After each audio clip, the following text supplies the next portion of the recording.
Halo semuanya, perkenalkan saya Nala Sekar Widyadana dengan NIM 250207343. Sini bersama saya Yudhaya Bes Butuhan Noto NIM 250207345.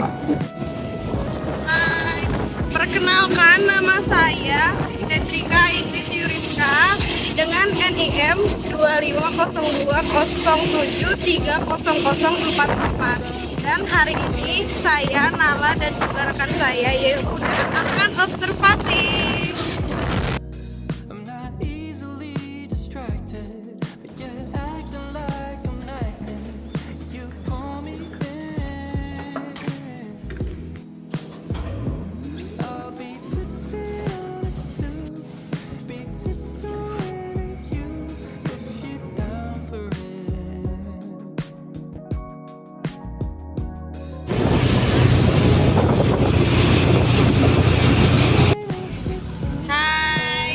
Hai guys, kita mau observasi. Panas banget. Panas, jadi kita sudah pakai helmet duluan.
Sudah sampai.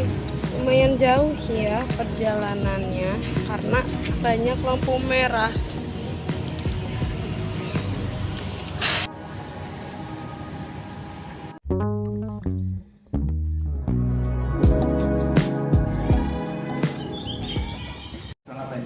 Nah, bener. Audionya udah?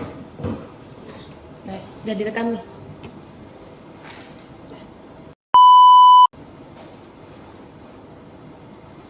Ini pertanyaan kabeh.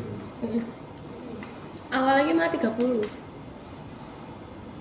Kamu tak cari sekolahan lain aja. Atau Mana sekolahan lain daripada ketemu dengan saya. Oke. wes. Senyum.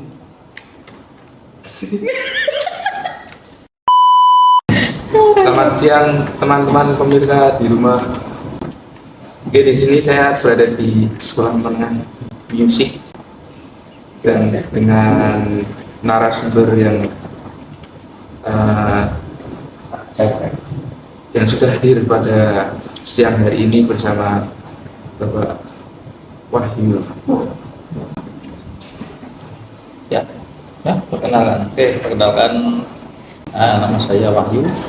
Saya mengajar di Pendidikan Jasmani Olahraga dan Kesehatan. Saat ini saya diberi tambahan tugas sebagai instruktur sekolah urusan sarana dan prasarana. Itu aja mungkin perkenalan dari saya. Ya, terima kasih Pak. Oke, di sini saya ingin bertanya Pak terkait fasilitas dan prasarana yang ada di SMM. Mungkin pertanyaannya, apa visi dan misi sekolah terkait penyediaan dan pengelolaan fasilitas pendidikan? Visi dan misi sekolah secara langsung adalah kita menyediakan sarana dan prasarana sekolah yang kedepannya itu akan membantu siswa untuk melancarkan atau kelancaran kegiatan belajar mengajar. Selain kegiatan belajar mengajar, siswa juga menjadi nyaman di sekolah sehingga proses latihan, karena memang di sekolah musik yang ini notabene adalah banyak banyak di praktek, anak-anak akan lebih siap untuk mengikuti kegiatan praktek itu dengan senang dan gembira. Mungkin itu. Terus terkait proses perencanaan pembangunan fasilitas baru atau perbaikan fasilitas yang sudah ada dilakukan di sekolah ini Pak, itu Pak, bagaimana prosesnya? Jadi memang mungkin di sekolah-sekolah lain pun sama, kita membuat perencanaan itu di 2 tahun ke depan. Artinya kita sudah merencanakan 2 tahun ke depan apa yang akan kita renovasi, apa yang akan kita betulkan, apa yang akan kita beli atau pengadaan, sehingga harapannya tadi kegiatan TAPEM berjalan dengan lancar. Cuma permasalahannya kadang-kadang di saat kita sudah merencanakan 2 tahun ke depan, ternyata belum sampai 2 tahun sarana dan prasarana tersebut harus segera diganti karena sudah rusak parah, sehingga mau tidak mau ya kita harus menyiapkan strategi lain agar sarana prasarana penunjang di SMM dapat dipergunakan sebaik-baiknya. Cuma kadang-kadang memang ya kalau di SMM itu banyak kasus, mungkin kalian juga tahu bahwa setelah sarana dan prasarana itu kita perbaiki, tidak lama kemudian mungkin sudah dirusak kembali. Artinya banyak oknum yang tidak berbahasa maupun oknum yang tidak mengetahui bahwa sesuatu itu butuh perjalanan yang cukup lama sehingga baru jadi sudah dirusak atau digunakan sesuai tidak fungsinya. Itu. Untuk fasilitas yang mendukung di SMM ini Pak, seperti apa contohnya? Untuk fasilitas yang mendukungnya terus terang memang pertama dari segi peralatan, karena biasanya banyak sekali peralatan yang notabene harganya cukup tinggi sehingga belum tentu dari siswa-siswi SMM itu bisa membeli alat tersebut, sehingga dari sekolah itu meminjamkan. Nah, strategi baru yang kami gunakan adalah peminjaman itu akan berlaku selama 3 tahun. Jadi alat yang sudah diberikan ya akan dia rawat selama dia masih sekolah di SMM, dan perbaikannya karena yang memakai adalah siswa, kita bebankan ke siswa untuk memperbaiki alat tersebut. Terus kriteria utama yang digunakan sekolah dalam menentukan skala prioritas pengadaan atau perbaikan fasilitas? Ya tentu saja kalau skala prioritas kita lihat dari pemanfaatan tersebut. Artinya ini urgent atau tidak untuk kita perbaiki. Kalau urgent ya harus segera kita perbaiki, tapi kalau tidak urgent ya bisa kita kita buat perjalanan di tahun-tahun berikutnya. Tapi kalau urgent memang harus segera kita perbaiki seperti alat-alat tiup itu juga langsung kita eksekusi mungkin. Kemudian misalkan saluran pasang lain gentengnya bocor harus dieksekusi. Tapi kalau masih masalah cat dan segala macam itu masih bisa kita tunda. Jadi tergantung keurgenan alat tersebut. Dan kalau untuk apa saja sumber pendanaan untuk pengadaan dan pemeliharaan fasilitas pendidikan? Baik, untuk segi pendanaan memang kita banyak faktor di sini. Ada bantuan pemerintah, APBD, dana BOS, ya, memang terutama dari pemerintah.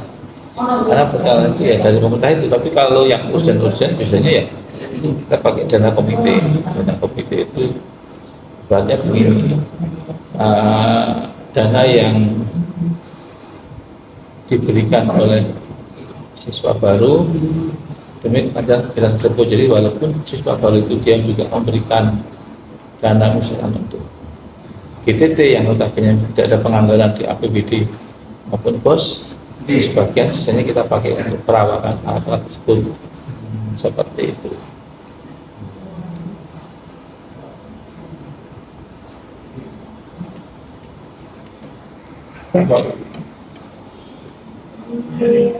Pertanyaan selanjutnya, apa tugas dan tanggung jawab utama Bapak sehari-hari terkait pengelolaan fisik fasilitas dari SMK ini? Jawab.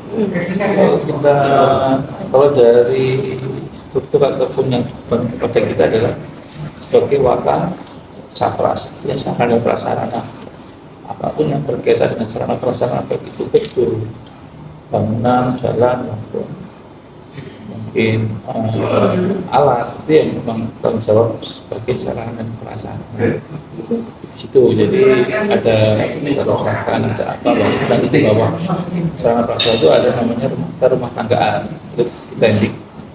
Jadi di rumah tangga itulah yang mengeksekusi tersebut. Kalau rumah tangga tidak bisa ya kita eksekusi dengan yang ketiga. Jadi misalkan ada siswa yang protes dengan sarana dan prasarana yang rusak misalkan, berarti protesnya ke Bapak.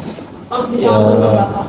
Lalu Bapak menyampaikan ke mungkin bukan protes ya, sebuah masukan kita mungkin, oh Pak, tempat kami ada nantinya seperti ini, itu masukan ketiga yang sifatnya membangun. Kalau kita memang ada anggaran ya kita selesaikan, tapi kalau tidak ya menjadi sebuah program di tahun-tahun ke depan. Jadi itu nggak bisa langsung start, tapi harus ada proses. Lalu bagaimana saja prosedur pengajuan kebutuhan fasilitas dari berbagai pihak, misalkan dari guru, siswa dan lain-lain sampai jadi daftar prioritas?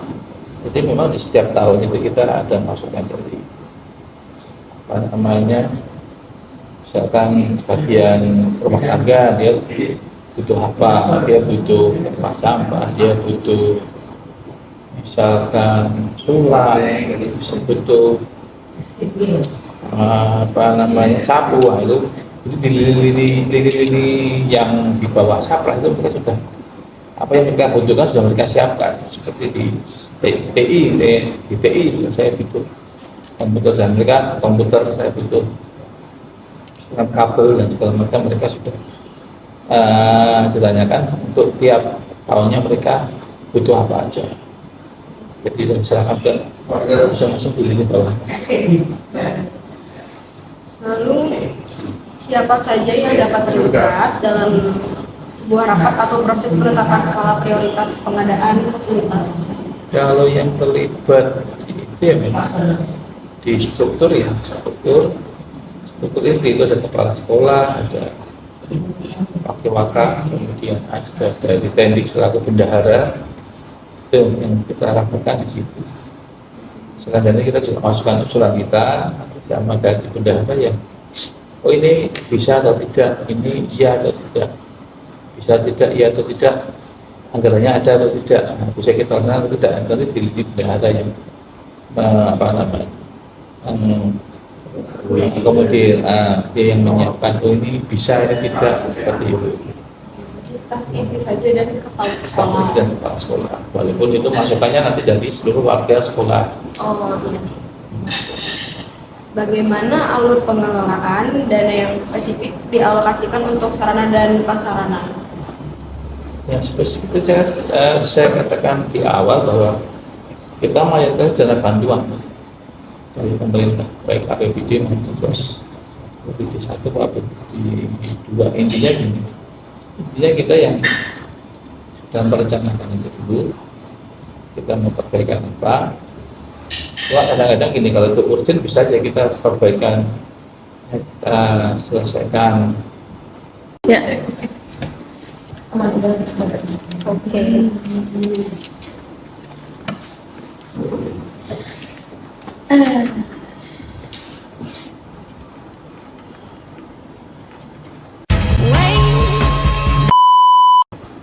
Nah, saya lihat bagus ya.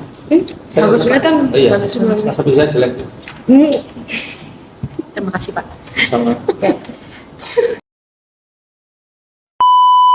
Sejauh mana Bapak merasa fasilitas yang saat ini tuh mendukung proses belajar mengajar? Saya kira sejauh mana ya, kita katakan mungkin masih di angka 60%-an ya fasilitasnya sekarang bisa membantu pembelajaran. Karena apa? Karena di faktor pemeliharaan itu kan kita hanya mengira-ngira, belum tentu alat yang kita katakan 2 tahun itu rusak ternyata ada, atau mungkin alat yang ini nggak rusak tetapi harus alat yang lain yang rusak, sehingga memang birokrasinya itu cukup lumayan sulit ya, yang sulit di dalam dalam pengelolaan di sarana dan prasarana. Sejauh ini menurut Bapak fasilitas apa yang paling kurang atau memerlukan perbaikan? Jauh yang paling kurang itu memang kita rasakan di alat musik, terutama di piano. Kendalanya memang harganya memang ini. Jadi piano kita itu piano yang lama-lama itu notabene sudah atasnya masuk di gudang digunakan lagi, karena beberapa kali kita servis juga hasilnya nggak maksimal. Untuk piano sendiri itu kira-kira ada berapa Pak biasanya? Hampir sekitar 20 lebih, tapi di bawah 25. Di bawah Yang 25. 30 ke atas. Tapi yang bisa dipakai paling sampai 15. Untuk proses perbaikannya sendiri itu apakah dari pihak sekolah meminta pihak luar atau dari pihak sekolah sendiri ada? Dua Dari pihak luar. yang memperbaiki itu. Untuk itu apakah Bapak pernah terlibat dalam proses usulan atau perencanaan dengan fasilitas? Terlibat ya, memang kita selalu dilibatkan karena tanya Pak, untuk ini sakras butuh apa, untuk ini humas butuh apa, kami butuh anggaran berapa, memang kita dilibatkan. Menurut Bapak untuk alokasi fasilitas udah merata semua di kelas atau jurusan? Belum, karena semua tergantung dari pembiayaannya masih cukup kurang. Sehingga mungkin kalau pembiayaan itu ya bisa maksimal ya kita bisa manfaatkan. Kita tidak maksimal ya masih compang-camping antara kelas A, kelas B, kelas C gitu. Untuk fasilitas sendiri dari instrumen apa nih Pak yang paling sering rusak? Kalau yang sering rusak sementir, Tiup. ya di samping memang mungkin ya lumayan juga ya harganya. Iya, lumayan sering rusak karena dan anak-anak juga peminjam juga tidak bertanggung jawab. Itu aja rusak di gudang juga dia menang-tangan. Kalau anak tiup misalkan ada RIT Pak, dari sekolah sendiri apakah sudah menyediakan atau Ada, anak kalau sendiri? sebenarnya ada. Kalau RIT Satu ada. ya. Kalau string juga ada. String. Iya. String dulu jadi gini, dalam penganggaran saya juga kurang tahu. Dulunya itu ada dari gudang itu menyediakan senar, tapi saya tidak tahu apakah sekarang masih atau tidak menyediakan senar tersebut. Kemudian sebetulnya dipersiapkan untuk siswa, tapi itu persiapan praktek maupun lebih ke guru. Kadang-kadang anak yang pakai. Untuk instrumen perkusi sendiri gimana Pak? Apakah ada instrumen yang saat ini sedang rusak? Pengawalan saya nggak ada. Pengawalan saya untuk perkusi nggak ada yang rusak. Cuma kalau seperti apa, itu semua saya serahkan ke guru instrumen. Dapat saya guru instrumen itu juga terlibat di situ, mengatakan alat saya rusak ini, perlu kita perbaiki. Jangan mereka hanya diam, terus saya yang suruh mikir. Gitu. Apa namanya, guru-guru instrumen juga kalau bisa memberikan masukan kepada sekolah. Ya, pertanyaannya sudah selesai. Terima kasih Pak sudah mau menyiapkan waktu yang hampir 19 menit ini. Ya, lebih Pak. Makasih ya Pak. Iya.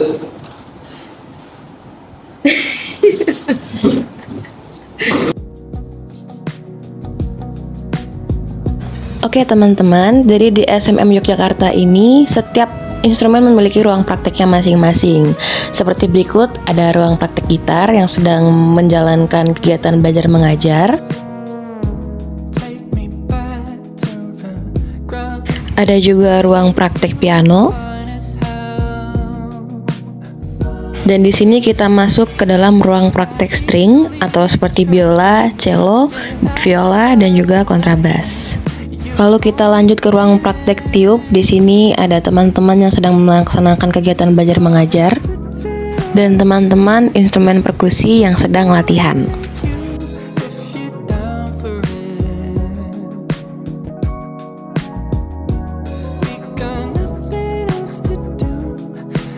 Lalu kita masuk ke dalam ruang teori. Di ruang teori ini ada kelas 10A sampai 10E dan kelas 11A sampai 11D. Oke teman-teman, jadi di SMM ini anak-anak dibebaskan berkarya di dinding kelas agar bisa mewarnai suasana belajar mengajar.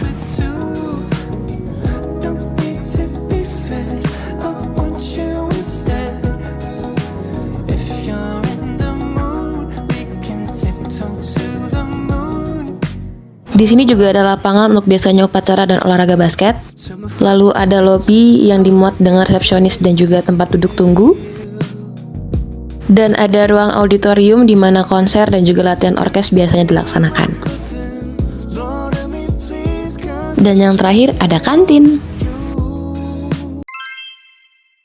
Assalamualaikum warahmatullahi wabarakatuh. Perkenalkan, kami dari kelompok 3 Manajemen Pendidikan. Di sini dengan saya Tedrika Ingrid Yuriska dengan NIM belakang 044 dan rekan saya Nama Sekar Widana dengan NIM belakang 043. Pada saat ini kita berdua akan mempresentasikan hasil observasi kita pada waktu kemarin bahwa kita observasi ke SMM atau SMK Negeri 2 Kasihan Yogyakarta. Ya. Oke, kita langsung masuk ke presentasinya. Yang pertama di sini ada konsep fasilitas pendidikan. Apa itu konsep fasilitas pendidikan? Istilah fasilitas dalam bahasa Inggris adalah facility yang berarti kemudahan atau segala sesuatu yang bersifat memudahkan segala kegiatan. Dengan demikian, fasilitas dapat berupa sesuatu yang bersifat kebendaan dan bersifat non-kebendaan yang contohnya itu ada tenaga dan uang. Dengan kata lain, fasilitas dapat disebut juga sebagai sarana dan prasarana. Lanjut ada di sarana. Sarana itu terbagi jadi 4 jenis. Yang pertama ada jenis barang dibedakan. A. Alat pelajaran seperti buku pelajaran, alat tulis menulis, dan juga alat praktik. B. Ada alat peraga, contohnya seperti bentuk bangun, peraga biologi, globe, dan lain-lainnya. C. Ada media pengajaran seperti media audio, media visual, dan juga media audiovisual. Lalu di sini ada prasarana. Sifat barang prasarana ada 2. Contohnya barang habis pakai dan ada barang bergerak atau barang yang dapat dipindahkan atau ditempatkan. Yang pertama barang habis pakai. Barang habis pakai adalah barang yang susut atau habis volumenya apabila digunakan, dan barang tidak habis pakai adalah barang yang tidak susut. Ulang. Sarana Yang kedua adalah sifat barang yang dibedakan. Yang pertama adalah barang habis pakai adalah barang yang susut atau habis volumenya apabila digunakan. Dan barang tidak habis pakai adalah barang yang tidak susut atau habis volumenya apabila digunakan. Yang B ada barang bergerak atau barang yang dapat dipindahkan tempatnya. Dan barang tidak bergerak atau barang yang tidak dapat dipindahkan tempatnya. Sarana ketiga ada pengguna barang dibedakan menjadi dua. Yang pertama ada klasikal. Klasikal adalah barang yang digunakan secara berkelompok atau kelas. Yang kedua, individual. Individual adalah barang yang digunakan secara individu. Lalu, sarana yang keempat ada mata pelajaran. Contohnya matematik, fisika, bahasa Indonesia. Selanjutnya kita ke prasarana. Prasarana ada dua. Yang pertama adalah prasarana yang secara langsung digunakan untuk proses belajar mengajar, seperti ruang teori, ruang perpustakaan, ruang praktek keterampilan, ruang laboratorium, dan juga ruang perpustakaan.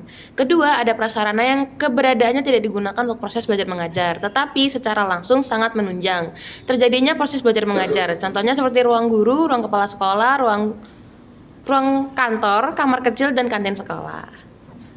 Selanjutnya ada Lingkup manajemen fasilitas. Yang pertama, lingkup manajemen fasilitas itu ada perencanaan kebutuhan fasilitas berdasarkan evaluasi kebutuhan dan prioritas. Yang kedua, ada pengadaan fasilitas sesuai prosedur dan sumber daya yang tersedia. Yang ketiga, ada pendistribusian dan penataan fasilitas agar mudah diakses dan digunakan.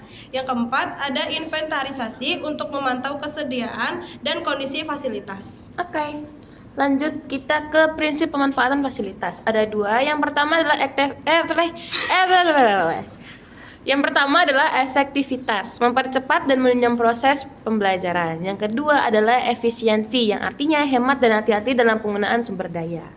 Selanjutnya ada di pemeliharaan fasilitas. Pemeliharaan fasilitas ada beberapa kegiatan yang dapat dilakukan dalam memelihara fasilitas. Yang pertama, perawatan rutin untuk mencegah kerusakan dan perbaikan bila diperlukan, bertujuan untuk menjaga fasilitas tetap dalam kondisi optimal dan aman dipakai. Yang kedua, ada penghapusan fasilitas.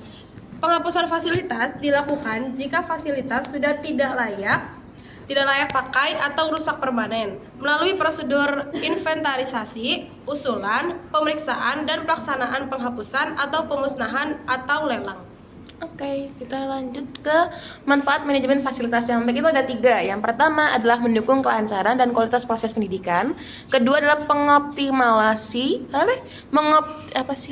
Yang kedua ada mengoptimalisasi penggunaan sarana dan prasarana. Ketiga, meningkatkan efektivitas dan efisiensi lembaga pendidikan. Terakhir kita masuk ke kesimpulan. Oke, jadi di sini kesimpulannya, manajemen fasilitas pendidikan adalah pengelolaan sistematis sarana dan prasarana untuk menunjang kelancaran proses belajar mengajar. Proses ini meliputi perencanaan, pengadaan, pendistribusian, pemanfaatan, pemeliharaan, inventarisasi, dan penghapusan fasilitas secara efektif dan efisien. Pengelolaan fasilitas yang baik sangat penting untuk memastikan sarana dan prasarana selalu tersedia, terawat, dan digunakan secara optimal demi meningkatkan mutu pendidikan secara keseluruhan. Dengan demikian, manajemen fasilitas merupakan aspek krusial yang mendukung tercapainya tujuan pendidikan yang berkualitas. Mantap.